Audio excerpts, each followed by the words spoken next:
Hardy-Weinberg equilibrium. Two scientists independently worked out a way to show what a non-evolving population would look like. Their equation can be used to measure evolution in populations. G.H. Hardy and Wilhelm Weinberg came up with the Hardy-Weinberg equilibrium equation that mathematically measures gene frequencies in populations from generation to generation. Hardy-Weinberg equilibrium measures microevolution rather than large-scale macroevolution. Microevolution is the change within small groups of organisms or species over a short period of time. The prefix micro means small. Macroevolution is the evolution of large groups of organisms over a long period of time. The prefix macro means large. By measuring allele frequencies, how often dominant and recessive alleles show up in populations from generation to generation, the Hardy-Weinberg equation can be used to determine if a population is currently evolving. Hardy-Weinberg equilibrium is calculated using the following equation: p squared plus 2pq plus q squared equals 1, where p is the frequency of the dominant allele, p squared is the frequency of the homozygous dominant genotype, 2pq is the frequency of the heterozygous genotype, q is the frequency of the recessive allele, and q squared is the frequency of the homozygous recessive genotype. The equation p plus q equals 1 is also valid, indicating that the frequency of the dominant allele plus the recessive allele equals 100%. The Hardy-Weinberg equation is directly related to a Punnett square where two heterozygous organisms are crossed, a heterozygous cross, which you can see shown here. Let P represent the dominant allele and Q represent the recessive allele for a given gene in a population. This mathematics will work out for all genes. In Punnett squares, the dominant allele is normally capitalized and the recessive allele is lowercase. The Punnett square for this general case then would look like this, where we have capital P lowercase q, capital P lowercase q in a heterozygous cross. The relationship between this general Punnett square to the Hardy-Weinberg equation is as follows. This p squared represents capital P cross capital P, or getting two dominant genes. 2pq is when both a dominant and recessive gene end up together. Since there are two PQs in the Punnett square, 2/4 in a simple cross, PQ is multiplied by 2. So you can see them both here and here. So we have two PQs. Q square represents Q crossing with Q, or getting two recessive genes. And you can see that here. So we have one P squared, or one square with two dominant genes, two that have one dominant and one recessive, and one getting two recessive genes. And if we add these together, P squared plus 2pq plus Q squared, that's 100% of the outcomes. Consider a cross between two heterozygous organisms where capital A is a dominant allele and lowercase a is a recessive allele for a specific gene. The left-hand Punnett square shows that the heterozygous cross, heterozygous dominant recessive, results in one homozygous dominant, two heterozygous, and one homozygous recessive organism. Compare that with the Hardy-Weinberg PQ cross PQ equation, where PP dominant is our P squared, PQ plus PQ is our 2PQ, and then our recessive is Q squared. Thus, a Punnett square can be useful in understanding the Hardy-Weinberg equation, even though it is for all the genes in a population. When finding the recessive and dominant genes in a population, start with the recessive individuals when observing the population. An individual exhibiting the dominant trait could be homozygous dominant or heterozygous. Therefore, it's impossible to identify an individual organism as homozygous dominant or heterozygous without genetic testing. An individual exhibiting the recessive trait must be homozygous. Therefore, when performing Hardy-Weinberg calculations on an existing population, start with counting the recessive population because that can be counted directly and equals our Q squared. The square root of Q squared is Q, which is the percent of the recessive genes in the population. And we can use the formula P plus Q equals 1 and subtract our percent of Q from 1 to yield P, or the dominant gene percent in the population. In addition to determining if a population is evolving, the Hardy-Weinberg equation can determine the following about a population: phenotypic frequencies in a population, genotypic frequencies in a population, allelic frequencies in a population, how many individuals exhibit the different phenotypes and genotypes. Changes in the allelic frequency in the population indicates that the population has evolved. The Hardy-Weinberg equation can only be used to determine if the population is evolving when the following conditions are true. Populations have to be extremely large. Allele populations are stable. There are no mutations. Mating is random, and there is no natural selection. These conditions would have to exist in order to stop a population from changing the frequency of genes in the gene pool. So first, large populations. Populations must be very large. A large population is required to ensure that genetic drift doesn't occur, which would cause the gene frequencies to change. A change in gene frequency indicates that the population is evolving, but genetic drift does not indicate population evolution. Consider a group of football players where 60% of them have blue jerseys and 40% have red jerseys. For simplicity, the analogy of football team jersey colors is used to represent alleles for coat color in a natural biological population. 4 red uniform players get called by their coach, so they leave the field. The gene frequency has changed, with a decrease in the red allele frequency, an increase in the blue allele frequency. Due to the small population size, there's a dramatic change of allele frequency in the population, with only a few of the individuals removed from the population. Therefore, the population would not be in a Hardy-Weinberg equilibrium.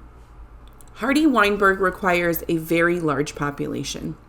Now we have many more football players, still with a 60% population of blue jerseys and 40% red jerseys. If those same 4 red jersey players leave the field, the overall percentage of red jerseys does not change significantly, indicating that the population has not evolved. Stable allele population. A stable allele population requires that organisms do not migrate in or out of different populations. This is very rarely achieved. Real-life populations do not have fences around them. The introduction or taking away of genes or gene flow from the population cannot be prevented. In this example of gene flow, one of the blue birds from population A immigrates to population B, and one of the red birds from population B immigrates to population A. You can see that here. Through mating, genes move from population A to B and from population B to A. No mutations. It is almost impossible to ensure that no mutations occur in a population. Species have built-in mutation rates due to errors in reproduction that help them gain and keep genetic variability. Mutations are also caused by many environmental factors. Simple exposure to the sun can cause mutations to occur. Random mating. Random mating is the mating of individuals regardless of any physical, genetic, or social preference. The mating between two organisms is not influenced by any environmental, heredity, or social interaction. All potential mates have an equal chance of being selected. However, most organisms choose their mates. It is almost always the female that chooses. For example, males in the animal kingdom tend to be more ornate than females. Having ornate features sends a signal to the female that the male has good genes and will be a good partner for producing strong and healthy offspring. The female will mate with the most attractive male. No natural selection. Natural selection is when the environment helps determine which are the best fit and best adapted organisms. This can't be stopped as the environment will always change via floods, drought, volcanoes, infections, fire, deforestation, competition, climate change, and many others. A population that is in Hardy-Weinberg equilibrium could be shifted out of equilibrium due to a significant shift in environment. Used for comparison. The conditions to use the equation are very restrictive and are only possible in rare conditions. We'll look at an example in just a minute. Most real-life populations are not found to be in Hardy-Weinberg equilibrium because they are always evolving. The reason for using Hardy-Weinberg is to set up conditions for fictional populations. By doing this, it can be used as a comparison to see the reasons for evolution in real populations. A small number of real-life populations are close to Hardy-Weinberg equilibrium. They are either not evolving or only have slight microevolution. The Galapagos blue-footed booby is one of those populations because the alleles remain stable in the population. Populations like this are helpful to scientists that study them as a comparison to populations that are evolving. Example 1, Hardy-Weinberg. In a previous topic, it was discussed how a forest recovered from 2 outbreaks of disease in 1932 and 2005. In 2010, a forest fire ripped through the ill-fated pine lot. Later that year, and again in 2012, the same researcher returned to test what effect the fire had on the immunity gene of the population. He tested the immunity of over 1,000 individual saplings. Here are the results of the samples from 2010 and 2012 compared with the original data from 1932. So you can see the different sample sizes and the number of non-immune trees. In 1932, 96% of the total. In 2010, 283 of the 3,375 were not immune, and in 2012, 178 of the 1,112. Use the information from the previous slide to answer the following questions. What portion of the population in 1932 was homozygous recessive? B. Calculate the allelic frequency of the recessive allele, D negative, and the dominant allele, D positive, in the 1932 population. C. Calculate the portion of the population that was homozygous recessive in 2010. D. Calculate the allelic frequency of the recessive and dominant alleles in the 2010 population. E. Calculate the portion of the population that was homozygous recessive in 2012. F. Calculate the allelic frequency of the recessive and dominant alleles in the 2012 population. G. Create a bar graph of the data for allelic frequency versus year. H. Did the population evolve? Explain in terms of the immunity gene. The portion of the population in Part A in 1932 that was homozygous recessive Homozygous recessive means D negative, where D is that immunity gene, and we're recessive for both alleles, is equal to the proportion of the population that is non-immune to the disease. The portion is, we're told that it's 96% of the total, so 0.96, which is also Q squared in the Hardy-Weinberg equation. B, calculate the allelic frequency of the recessive allele and the dominant allele in the 1932 population. The allelic frequency of the recessive allele, D negative, is the value of Q. In the previous slide, we found that Q squared was 0.96, so Q is the square root of that, or 0.98.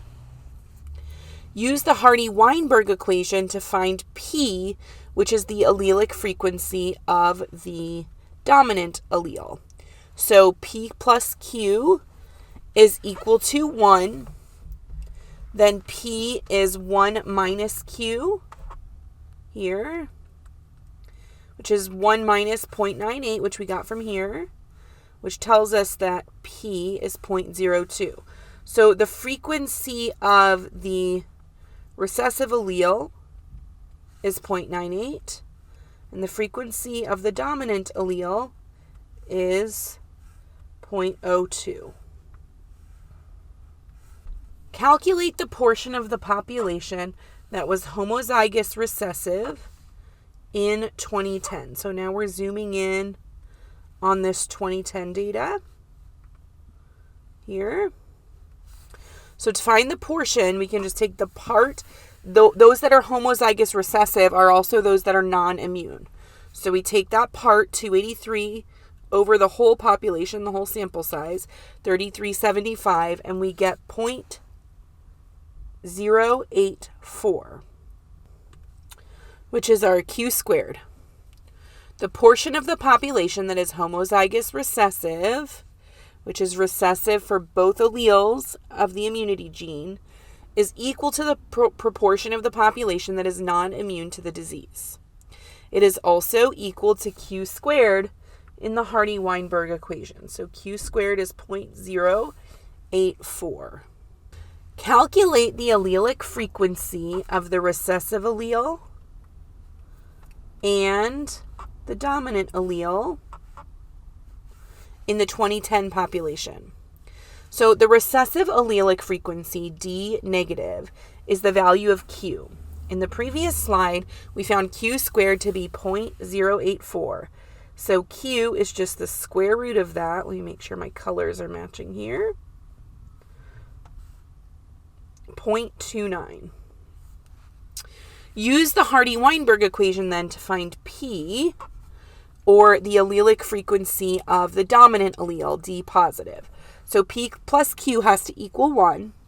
So if I subtract Q from 1 minus 0.29, I find that P is 0.71. Calculate the portion of the population that was homozygous recessive in 2012. So we're looking at this population here. So the portion of the population that is homozygous recessive, D negative, is equal to the proportion of the population that is non-immune to the disease. And so we're told here that that's 178. So that portion is that part, 178, over the total sample size, 1,112, which is 0.16. And that's also Q squared in the Hardy-Weinberg equation. Calculate the allelic frequency of the recessive, D negative, and dominant, D positive alleles in the 2012 population. So in the last part, we found that Q squared was 0.16. So we can calculate the allelic frequency of the recessive allele, D negative, by just taking the square root of that Q squared. When we do that, we get 0.40. Then we use the Hardy-Weinberg equation to find P, which is the allelic frequency of the dominant allele. All right, so subtract Q from 1, and we get p value of 0.60. So there are our allelic frequencies for the recessive allele and the dominant allele in the 2012 population. Create a bar graph of the data for allelic frequency versus year. So I created this table that has the year 1932, 2010, and 2012 with the allelic frequencies for the dominant allele here and the recessive allele here. Okay, and then use any sort of bar graph application to create a bar graph showing the dominant and recessive alleles for each year. So this year, 1932, is 0.02 dominant and 0.98 recessive. In 2010, it's 0.71 dominant, 0.29 recessive. And in 2012, 0.60 dominant, 0.40 recessive. And then finally, did the population evolve? Explain in terms of the immunity gene. The frequency of the immunity gene, D positive, the dominant allele, significantly increased after the first disease in 1932. You can see that from the graph. Over such a short period of time, assume most of the Hardy-Weinberg criteria were met. For example, the trees didn't move out of their area and no other trees moved in. Therefore, according to Hardy-Weinberg, this population evolved to be more disease resistant. After 2010, it appears that the population was stabilizing.